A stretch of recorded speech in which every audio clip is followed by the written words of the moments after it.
All right. Yo. Oh, look at that. Here we are. Live again. Episode 61. Can you believe it? 61 episodes. I'm just congrats on everybody. Roger Maris level. Roger, most people have dropped out by this point. That's awesome. I know. Here we are. Welcome everyone to another Wednesday. Another Wednesday. Welcome everybody to Crossing the Streams, where we talk about TV shows and movies you should be watching. We've got a special guest with us today, Christopher Rutter. As always, we're going to kick right off with a theme song. Christopher, take it away. Here's the story of some lonely fellows who spend way too much time watching the TV. All of them have jobs and friends. Well, not really. Just between you and me. You made it your own. We love it. Go ahead, Ron. They made a live show out of their hobby. Every TV watcher's TV watching dream. Jeff runs Sal and Bob, and there's Howard. They call it Crossing Streams. You got a voice of an angel. Rosner? And then one day we went live on all the platforms. Yeah. You could hear the people laugh and shout and scream. Still can't find another word that rhymes with platform. But man, we cross the streams. We cross the streams. We cross the streams. That's the way we do it. We cross the stream. Da, da, da. All right. We are live in 1,700 countries. This is amazing. Nice. Okay. It's a lot of countries. Jerry, this is what my face always looks like. What are you talking about? Man, we are happy to have a special guest with us, Christopher Rutter. Christopher. Nice. Welcome to the show. That is a picture that my wife uses, not a picture of how I actually appear in real life. But yeah, that's awesome. It made you look nice and wholesome. Yeah, which is not how I am. We've got a great show. We're gonna a lot of stuff to cover today. We got Roz has been watching a little check-in Pam and Tommy. Oh yeah, it is. My wife and I started watching it. I think there's another new episode, so it'll be 4 or 5 in. It is horrendous. From a garbage dialogue the dialogue is so bad. It's like there were several moments where we had to pause it because we were laughing out loud at parts that were meant to be laughing out loud. It's terrible, but we will watch every minute. We are riveted. It's one of those shows that's so bad that you can't stop watching. And it's good pop culture reference too for those of us that were our relatively formative years, i.e. 20s at that time. There's some good references to how the World Wide Web changed things and stuff like that. Lily James is absolutely transformed into Pamela Anderson, which is crazy. Like she's doing an incredible aspect of this world. Not only does she look like her, but she has the mannerisms and little ticks down perfect. Sebastian Stan is great, but Tommy Lee is Tommy Lee's a caricature of himself in real life anyways. But it's just terrible, and I will watch the entire series cover to cover. That's how bad and enjoyable it is at the same time. Just like we watched it all in our 20s, whenever it all actually happened. It was horrible theater, but it was awesome to watch because Pamela Lee, at that time, you can't take your eyes off of her.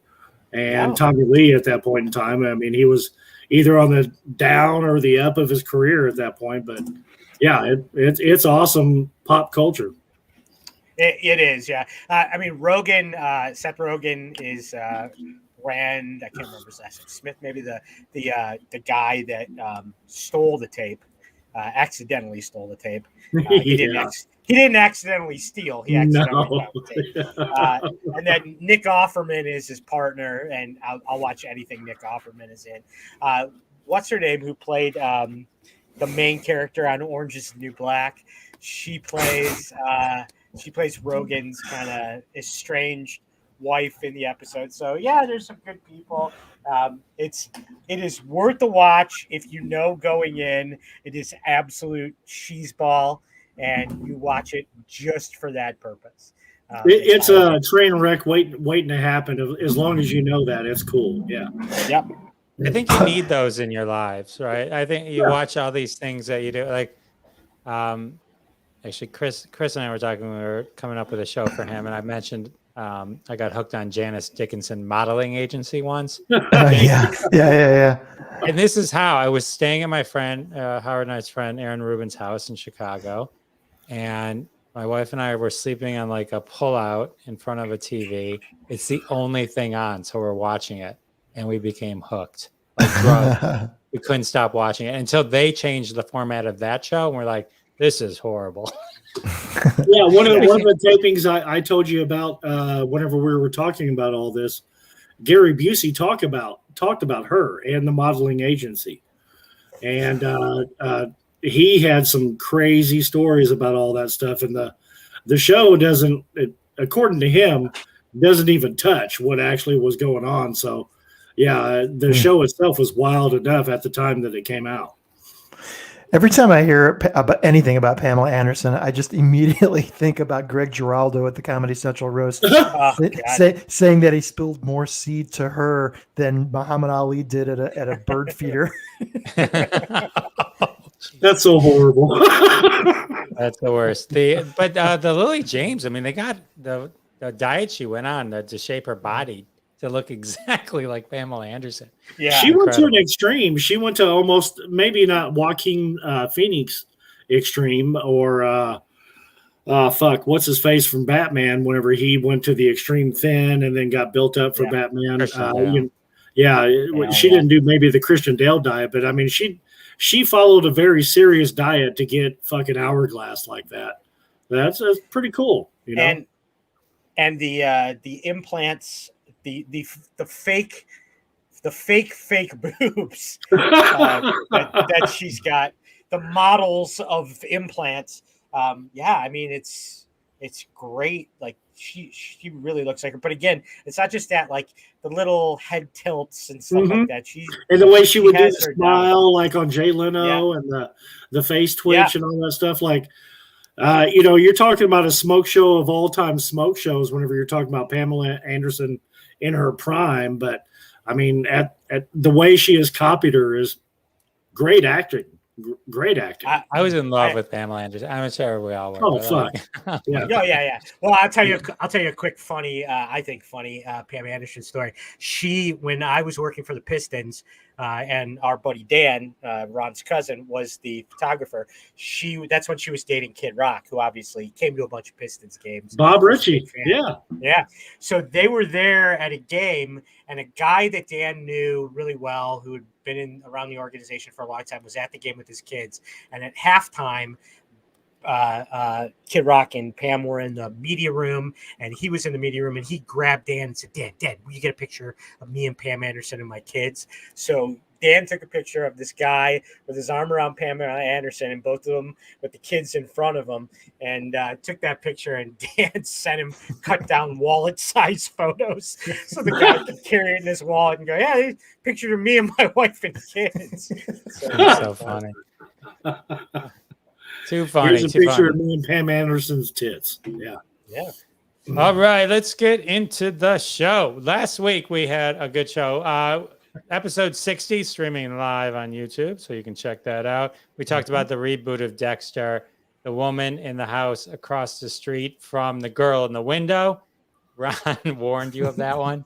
Home team. I am Duran. The after party, but that is not the after party. After party. And Janet Jackson. This week we got a great show. We got I Am Mother, the story of late night and the late shift. That's really kind of a combination because they cover the same thing. So I just wanted to tag that one on. And then Somebody, Somewhere, and Criminal Minds. So we got some good stuff coming up. So we're gonna jump in, and we're gonna start with Howie Rosner. Yeah. And we are going to do Somebody, Somewhere.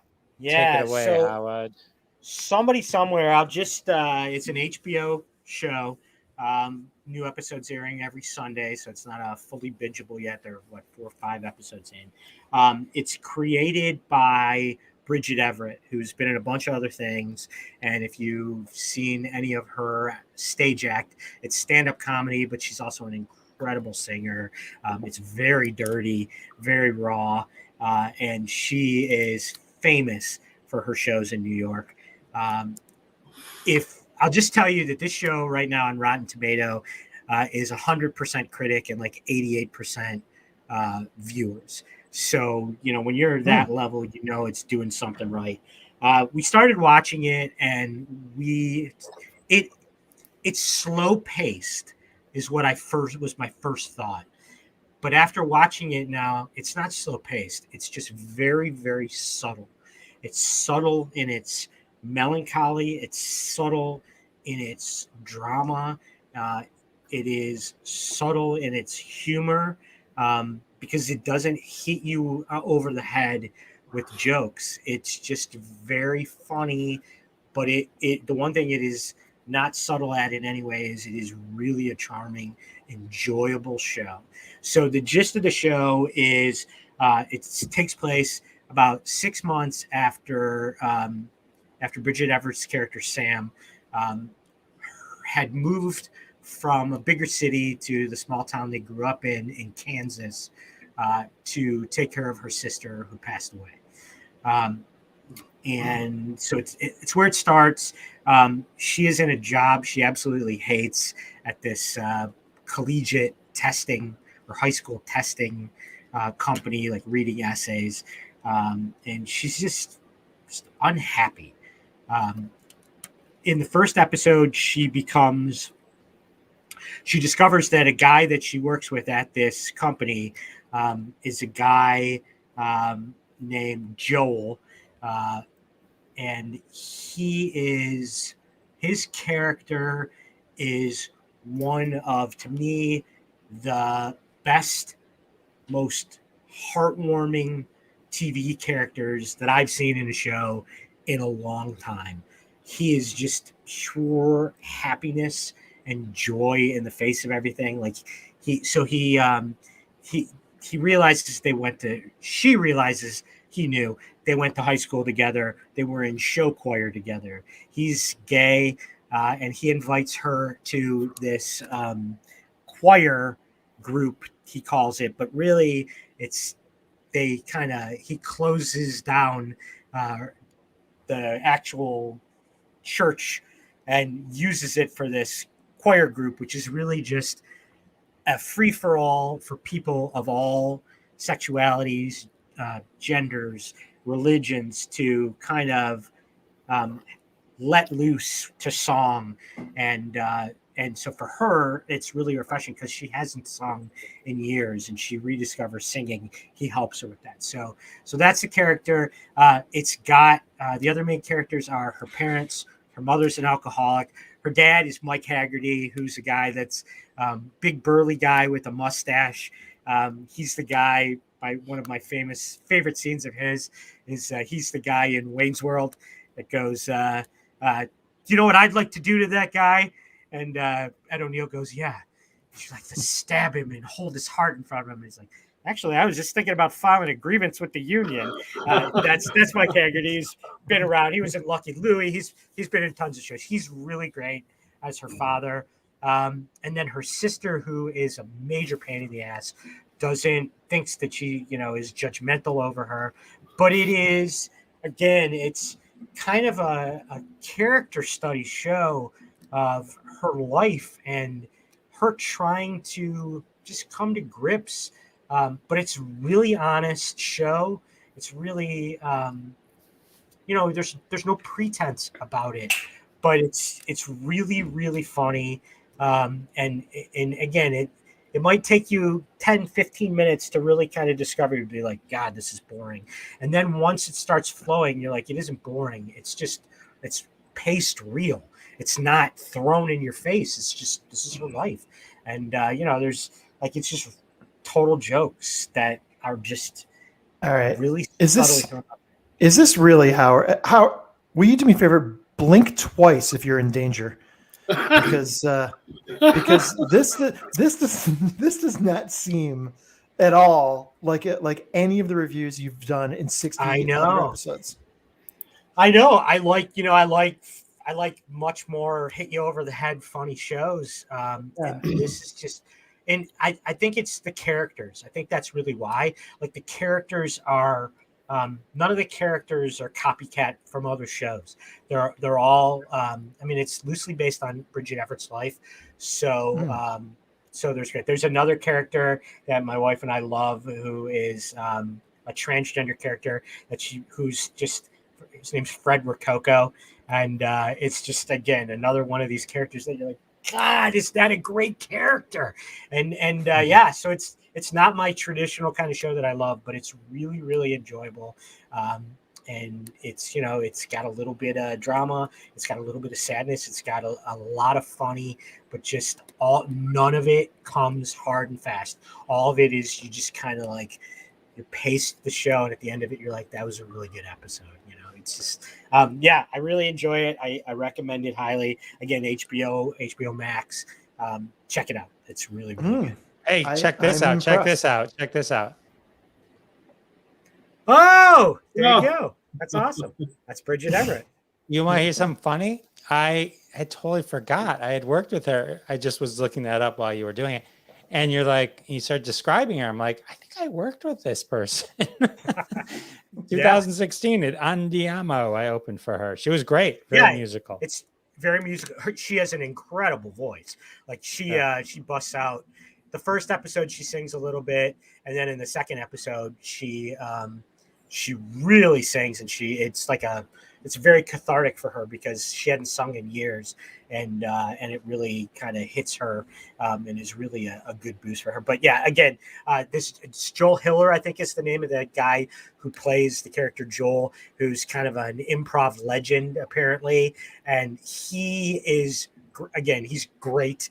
He's one of the most enjoyable TV characters that I can remember in a long time. You're like, God, he's the nicest person ever.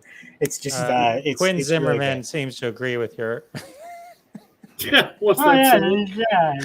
We made it. The bots have found us. I think he's drank 10 times as much as me right now. Yeah. Yeah.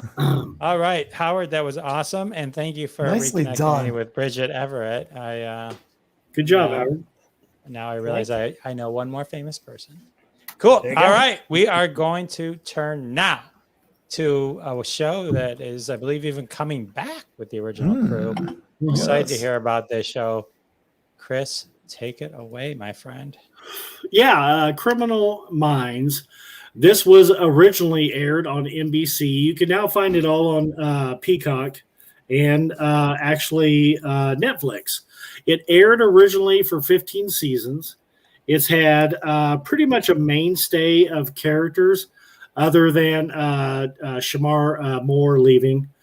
But other than that, the majority of them have all stayed the same with Joe Mantegna coming in. And I've met Joe. He's a really cool dude. And if for anybody who doesn't actually know his byline, he is super fucking into guns. But one of the big things that comes up with this show is that you're dealing with FBI, the Bureau of Behavior Unit. And what they do is they basically profile every case that they deal with. So it's very formulaic. Every show basically ends up the same. And at the last 10 minutes, you know that you're looking at the bad guy, you know you're looking at the person who did it.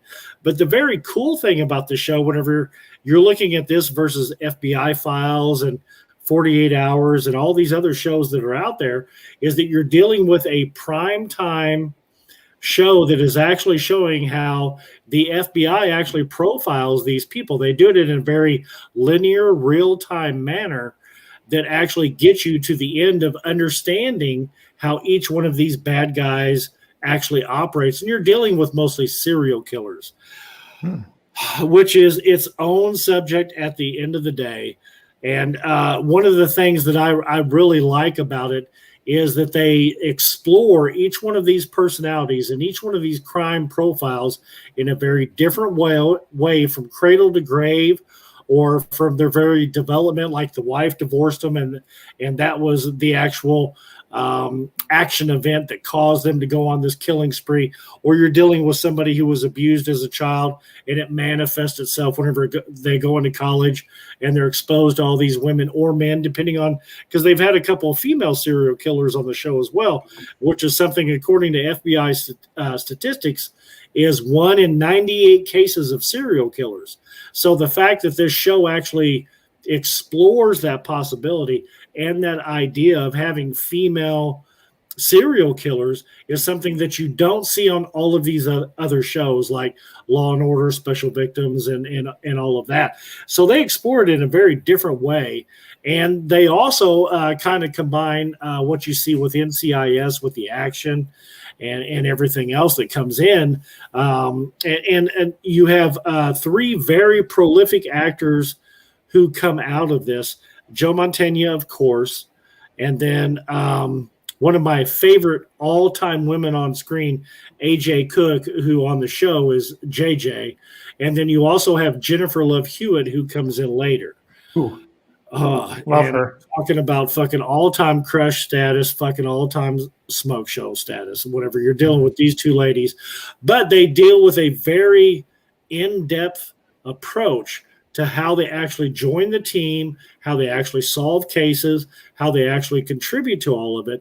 And whenever you're dealing with a 24-episode season for 15 seasons, and now it's taken a 2-year layoff, and they're getting ready to come back with the original crew to make it all original and all new post-pandemic, I think what you're looking at is something that's going to be really cool to watch. And I think this is a all-time great series in this vein, whenever you're dealing with these crime-solving mysteries and crime-solving shows that you know that if it's 15 minutes and they got the bad guy in the interview room, that can't be the bad guy. You got to wait till the last 10 minutes. But this show, even though they do it that way, and they've been able to do it for 15 years, over 300 episodes, you're dealing with something that they're able to bring. Almost every episode is something new. And even whenever they do have reoccurring characters, they bring them in such a dynamic way that it crushes the unit, it crushes the team, it crushes one of the dynamic stars, and you never hear from them again. And then whenever they do reappear, it's all of a sudden like, oh shit, I forgot about that guy. He was from season 6. So this is one of those incredibly binge-worthy series, way more than what I think Law and Order or SVU or any of those shows. They're all formulaic. Whenever you're dealing with the interview process and getting to the end and getting the bad guy in handcuffs and getting him in the cage, this is one of those shows that, because it's FBI files and that they actually follow the actual acumen of how the behavioral analyst unit does these crimes, they do it in a very two-script way, the way the FBI actually does it, which I think is very interesting and something that's made it really cool to last over the last 15 years. It started in 2005. They've been nominated for 19 Emmys and won 12. That's freaking incredible, whenever you're dealing with that. Wow. And again, whenever you're dealing with Jennifer Love Hewitt and JJ, I think you're dealing with 2 of the most beautiful on TV stars. There has probably 2 of the top 20 there has been in the past 25 years of big episodic TV. Mandy Patinkin was a big star on this earlier, and Aisha Tyler. She's coming back. Yeah. So listen, Joe Mantegna, I happen to think he's one of the most talented guys out there, and very underrated. And the fact that he hasn't gotten big, like big screen shit is kind of crazy, but it is what it is. He starred in 2 of my very favorite movies. First Searching for Bobby Fischer is fantastic. And then do you guys remember a movie I think it was in the 80s called House of Games, where he played a con man? It was a he was the con guy, right? Film. He was the middleman in the con game or whatever. He was in a long con, yeah. Yeah. Yeah, that was a David Mamet script. That was a Mamet script, exactly. With Lindsay Krause. Yeah. I don't remember Lindsay Krause, but yeah. That was the woman in that, yeah. The woman, yeah. He's a very powerful, he's a very, kind of under the radar, but very powerful actor. The way he delivers lines, the way he does his asides, the way he deals with all of his, cohorts in each one of the scenes. He plays to their strengths instead of playing to his ego in everything he's done for like 40 years. Yeah, I think he's a great actor. Yeah, he's also funny too. He's done. He's comedies. Hilarious. Yeah, he's he did great. That stupid movie with Billy Crystal. Yeah. What was that movie? The stupid one in France. I forget what it's called. Forget Paris. Forget Paris. Yeah. He played where they were both NBA referees. Yeah. He played. He might have had to make a mortgage payment out of that movie, but it was still. it was still good. He played Dean Martin in the HBO Rat Pack movie. Yes, he did the Rat Pack movie. I could see. Right. Yes, I could see him he was. doing that. He was great with Ray Liotta, and I don't think he didn't. He didn't sing. He didn't sing. Ray Liotta didn't sing. I think Don Cheadle may have as Sammy Davis Jr. Who wants to hear Ray Liotta sing? Right. You know what? It just occurred to me. He also did. He was the contractor in the Money Pit, Howard. He was. Yes. Yeah. You know what movie I love? You know what movie I love? The Money Pit. That is hilarious. That's probably one of the most hilarious scenes in all time. Whenever Tom Hanks is trapped in the carpet, he's like, me, my, mini. Yeah, that shit is fucking hilarious, man. That's awesome. That is one of him laughing. Yes. Howard and I find reasons to bring up the Money Pit all the time. So it's the answer to a lot of questions. Him laughing is one of the funniest movie scenes of all time. That was like 2 or 3 years removed after Bosom Buddies, and I think Montaigne at that point in time had probably been in Hollywood for about 10 years or so, if you look at his IMDb credits, but very small bit player up until that point. But this show has produced such incredible actors, people who have starred not only in, like recently, like Yellowstone and 1883. If you look through all the credits, there's 5 or 6 actors who have appeared there. You're dealing with people who have been in CSI Miami, and all sorts of other movies. This show has been like a platform or a launching platform, let alone Shamar Moore. But, you're dealing with a launching platform of some serious Hollywood credentials behind this show here. And it's really well developed and well written. It's definitely worth a serious binge if you need something to watch for a couple weeks. I forgot he was in The Godfather Part 3. Yes. That's right. Yeah. That's the credit he usually leads with. Yeah, he's been around for so long. He'd be so angry if he was on this podcast right now. We're like, we brought up the Money Pit before The Godfather Part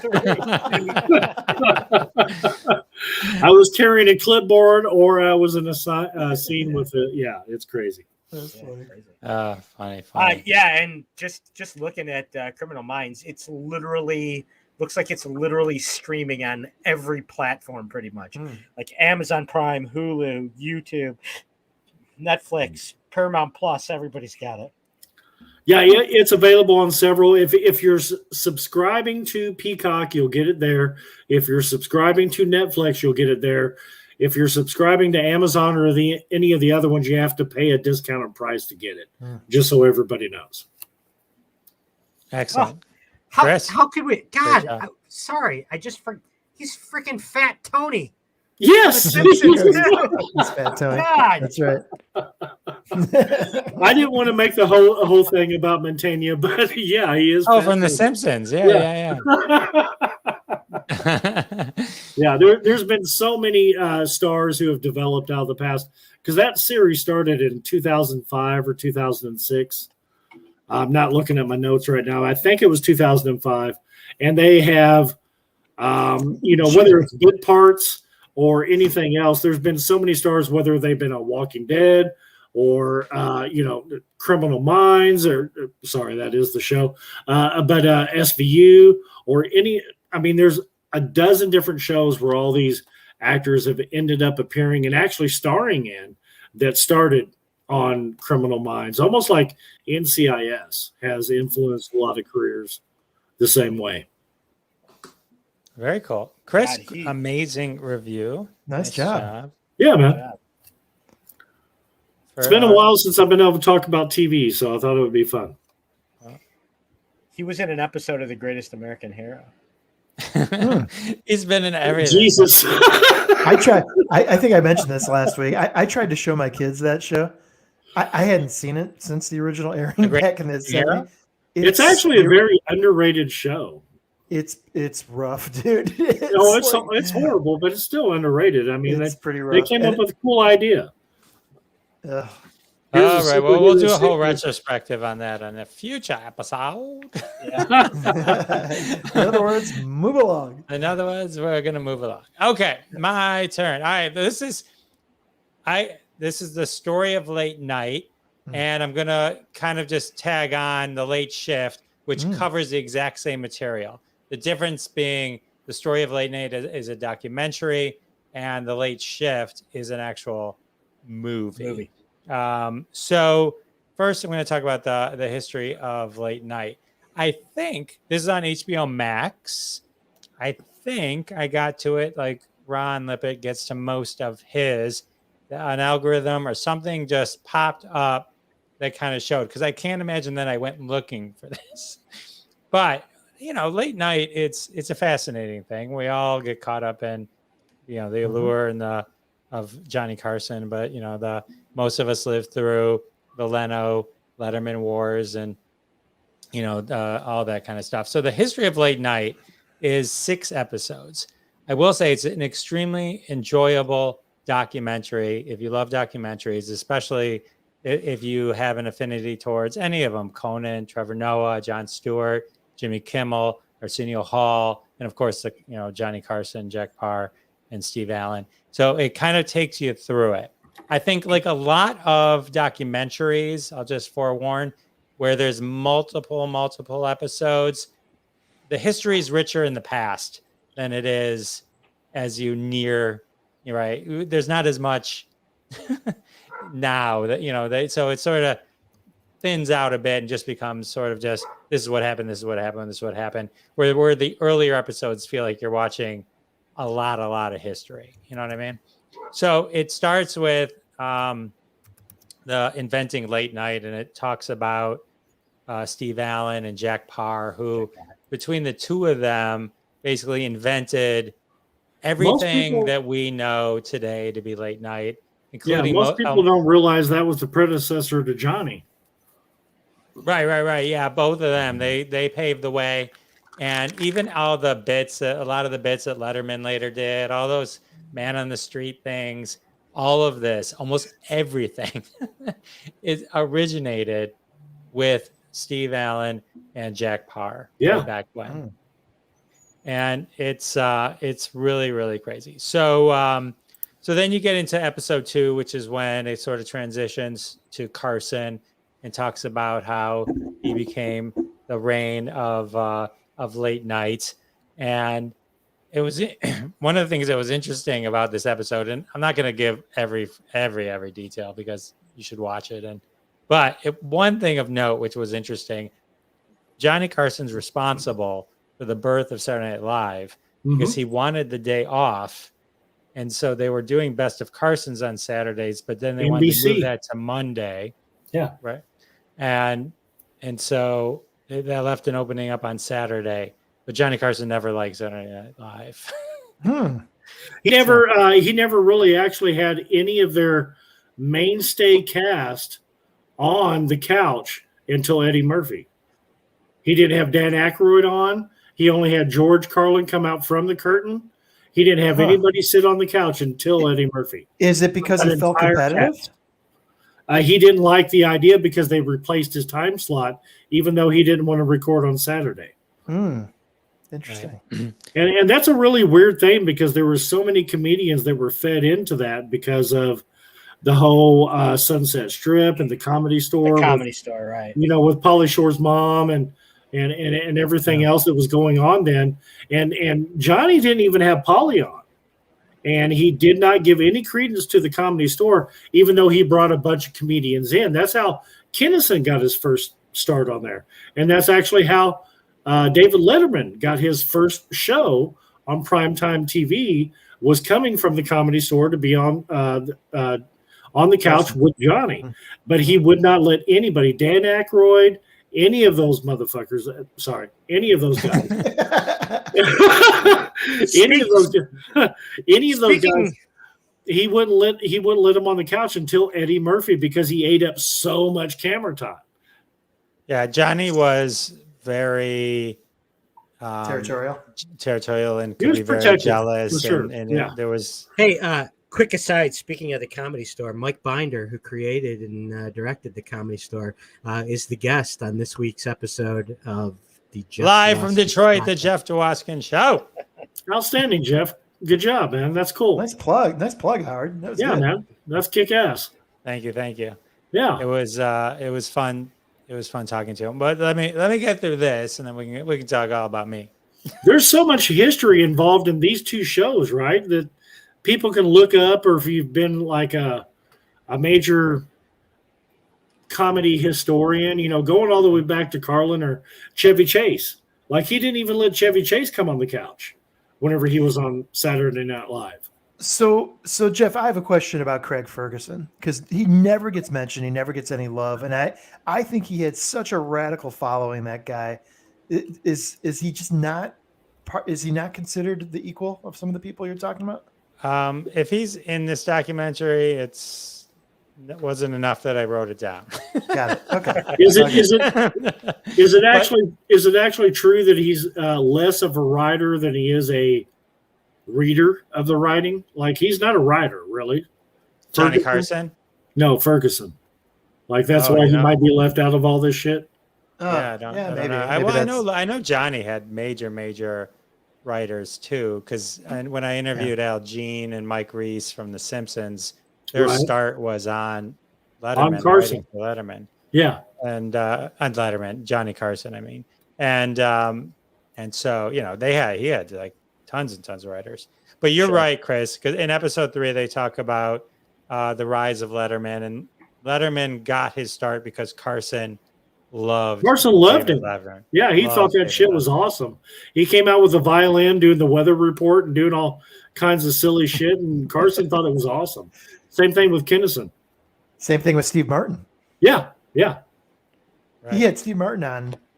I mean, did you see his great Flydinis ever? You ever seen those? It's ridiculous. The greatest Carson is the Karnak, Sis Boom Ba. Yes, yeah. Doing that shit. Sound a sheep makes when it explodes. The weird thing about Steve Martin appearing on Johnny Carson is that was almost at the time whenever he was Steve Martin stopped doing stand-up because he could come out to the crowd and the props would fail, like the banjo coming down to him, and the audience would still laugh at the jokes that he wasn't even telling. And he was like, "Oh, this has gotten out of hand. I'm not the actor anymore." Yeah. And Johnny gave Steve Martin that shot, and then he went on Saturday Night Live and did all the shit with Belushi and Aykroyd and all that stuff. But one of the things that most people don't actually realize is Steve Martin stopped doing comedy because people applauded to his jokes before he told them. Right. That's interesting. That is very true. So, you got to go, Chris? I'm about to leave, and I see that Jerry Chacon, or whoever the fuck that is, says that someone's going to sneak up from behind on Chris, and this is his screen will go black. That's about to happen. See you guys. See you guys. Yeah, Thanks. good seeing you. Good meeting you, Chris. Appreciate it. Huh. Wait, he's still on? It did go black. I know. Jerry was right. Chris, blink twice if you're in danger. No, he left. He had to go to a thing. So, all right, let's finish up here. So we got and then it covers the history of late night, covers a lot of the whole Joan Rivers fiasco, where Joan was the guest on Carson. She was the go-to, but she was never going to kind of get it, and she ended up taking a deal with Fox, and there was a horrible demise. Matter of fact, she was blackballed from the Tonight Show until Jimmy Fallon had her on. Even Jay Leno never had her on. So there was a whole thing. You can Google that. It's an emotional return for her. And then it just talks about him becoming number one and how Helen, Jay Leno's manager, helped kind of move Carson out of the way.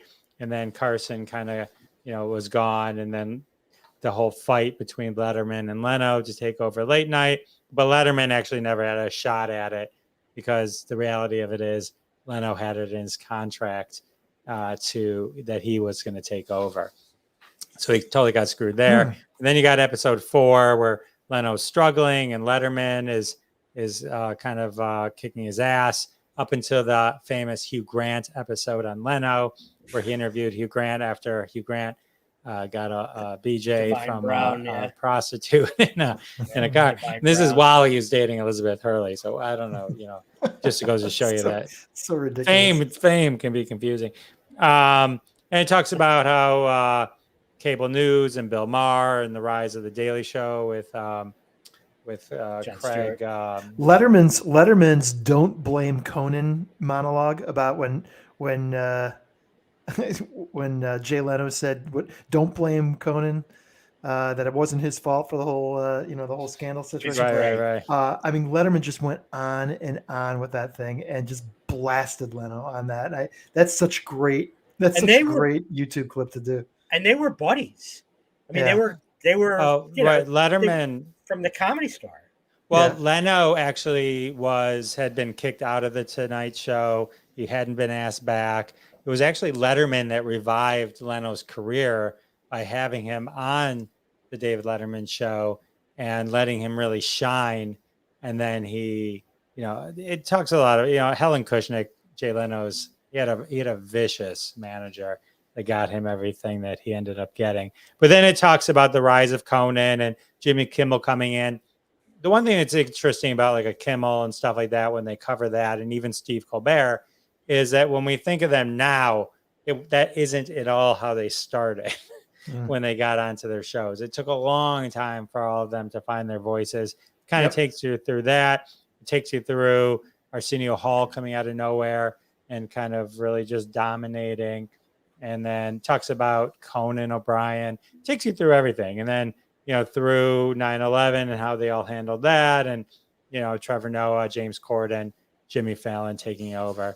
So, it's really good. It's 6 episodes. They're about 45 minutes each on HBO Max. The Late Shift is a movie. This is also on HBO Max. That very specific. It's directed by Betty Thomas. That very specifically talks about Letterman, Carson retiring, and Letterman and Leno's fight to become the next king of the Tonight Show. It's got Kathy Bates and John Michael Higgins. Kathy Bates is unbelievable. John Michael Higgins is in all the Christopher Guest movies. Daniel Roebuck was Jay Leno. It's worth it just to watch Rich Little be Johnny Carson. It really is. And it's great. And after watching the documentary and then watching the movie, it's spot on. I mean, I'm not saying it was good to watch both, but the movie was very accurate to the documentary in terms of what happened and the flow. It obviously adds much more because it's 90 minutes on just the one topic, but it's totally worth it. I thought the acting was really good. I like the guy who played Letterman. I like the guy that played Leno. Like Howard said, Kathy Bates was amazing. She's great. But if you're really interested in all that, and I don't know why I was interested. I mean, I've always been interested. It's just a fascinating thing. Just some of the underbelly of the things that happen and go on. And so I recommend kind of that twofer there. Yeah. Really quick, just, thinking of that movie, it makes me remembering back, before streaming services, when your options for entertainment were TV and movies, HBO's original movies, they would do one maybe every couple months. that they would run, as a premiere on a Saturday night and then run the rest of the month constantly. Those were the best movies, just like I can remember them off the top of my head. And the band played on, which was about the early years of the AIDS crisis, is just an incredible movie. And that was really the first of a network realizing that you could do movies cheaper than you could do motion picture movies with all the marketing and everything, and do unbelievable content. And that was really the predecessor to the made for streaming service movies that we have now. The movies were great. There's another great one that I still love and go back to every once in a while. It's called Barbarians at the Gate. Yes, I love that movie. That's a great movie. There's Live from Baghdad with Michael Keaton. Michael Keaton. That's also a great one. You're picking good ones, Howard. That was about the rise of CNN. The one, the Sarah Palin one with what's her name, Julianne Moore. Oh, right. And then, every time I watch, as I did this week again, by the way, Ron, every time I watch The Big Short, I almost immediately flip on the HBO movie about the financial crisis with what's his name? William Hurst. And that's a great movie too. That's a great cast. So yeah, that was really the predecessor to all the big streaming movies or made for streaming movies. So yeah, cool. All right, well, we got one more for us. This is I'll be quick. This is I Am Mother. I Am Mother. Have you guys seen it? No, nope. I hadn't even heard of it. You never even heard of it. So it's 2019, distributed by Netflix. It's an Australian film. And here, right off the bat, I'm not so into sci-fi. I definitely was into the Star Wars universe and that whole thing. And I am, as my kids would tell you, I'm picking up on the Marvel world, Marvel Cinematic Universe. And I'm making my way through that. So this one, it was an algorithm. My middle daughter, Caroline, had actually watched it and recommended it to me. It's Australian made. The actors, there's only 3 actors in the whole movie. The whole entire plot takes place essentially, not entirely, but essentially in a bunker. And what's interesting about this is that a sci-fi movie that really does give you the sense and feel of it being truly in a science fiction kind of other world place only had a budget of $5 million.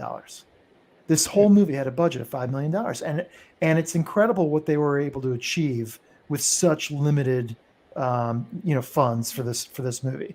The robot itself that plays the character of Mother is a fantastic character in this show. And to give you a sense for what the movie is about, it's a post-apocalyptic situation where it's called the Extinction Event.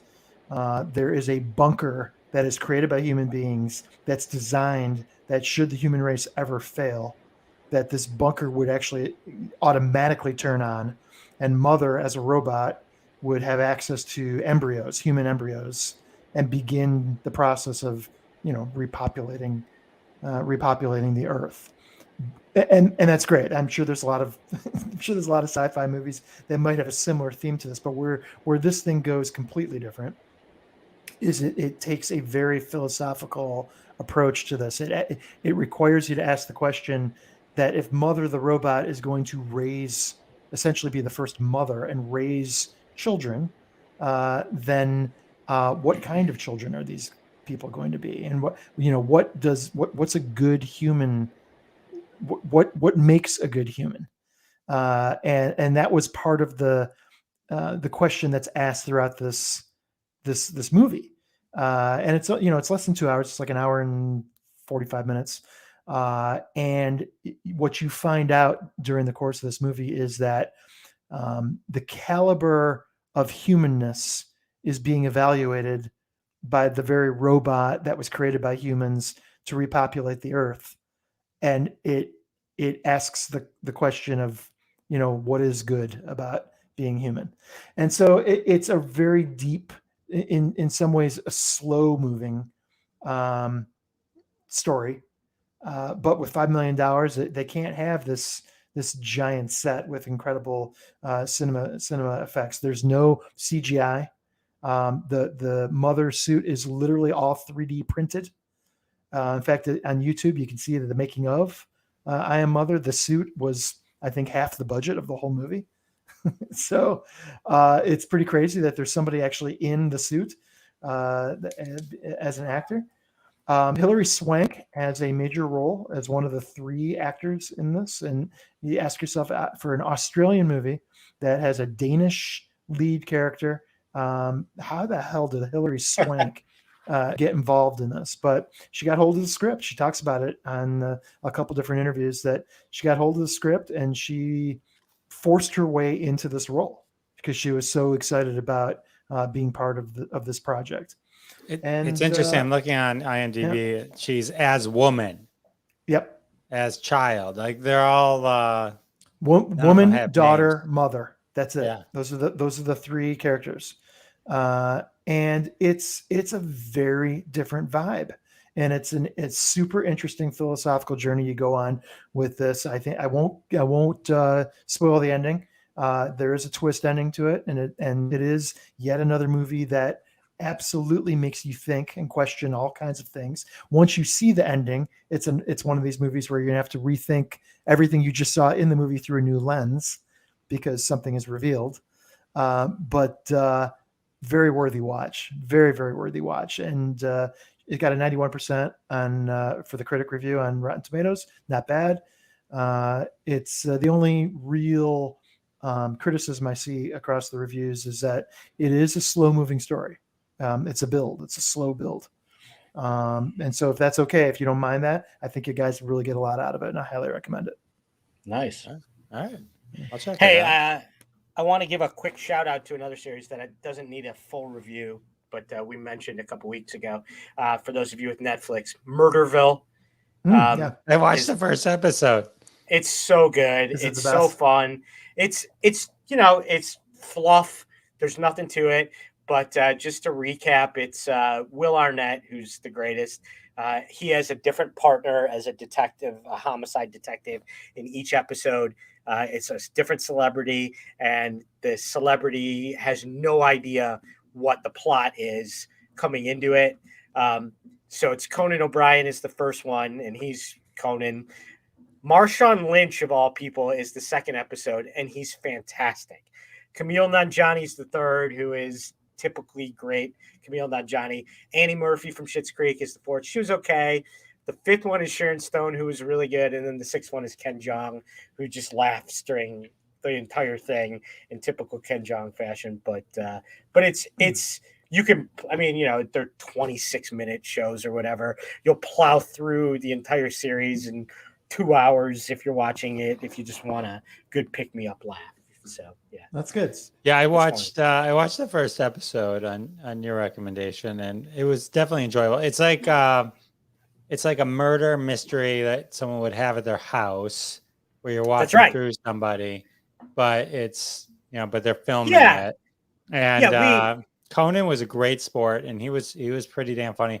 Will Arnett plays it like it's a fully scripted show and everyone knows what they're doing and they all have a script. That's how he plays it. So he's 100% in, and he's not playing Will Arnett. He's playing a character.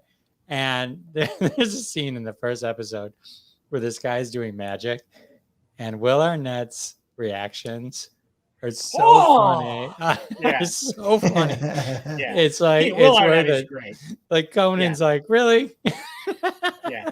There are some moments during the improvs in the following episodes where Will Arnett reacts like there's a scene with Camille Nanjiani where he tells him he's got to have a signature noise, and Camille Nanjiani starts making the noise, and Will Arnett can barely keep it alive. There's also a couple of moments where the corpses, who are obviously live actors, they're like, the stuff that's going around them is so funny that you can see them starting to smile, and they're supposed to be dead, starting to crack up. So yeah, it is just a pure fluff, enjoy the hell got 2 hours to kill and want to do something funny kind of show. So Awesome. that's a major recommendation. Well, that is an excellent way to end the show. Episode 61. I Am Mother, the story of late night / late shift, somebody somewhere, and Criminal Minds. Ron, say goodnight to everyone. Wednesday nights, 9:30, boys. Crossing the Streams. Good to see you. Howard Rosner, say goodnight. Good night. Peace out. As always, like Howard mentioned earlier, check out my podcast, The Jeff Dwoskin Comedy Show. Also, check out Sal and Bob's, even though they didn't show up today. But still, check out their podcast anyway. As Howard mentioned, I got Mike Binder on. We talked about the Comedy Store documentary a bit ago. Totally worth watching. Check it out. We'll see you next week. And that has been another episode of Crossing the Streams. Join us every Wednesday at 9:30 p.m. Eastern Time, live on Facebook and YouTube. Follow The Jeff Dwoskin Show on YouTube to be alerted every time we go live with your hosts, Jeff Dwoskin, Ron Lippett, Howard Rosner, Bob Phillips, Sal D'Amelio. We're all in the socials. Follow us. Listen to our podcasts. Live from Detroit, The Jeff Dwoskin Show, The Sal and Bob Show. Check them all out. And we'll see you next week and every week when we cross more streams right here. See you then.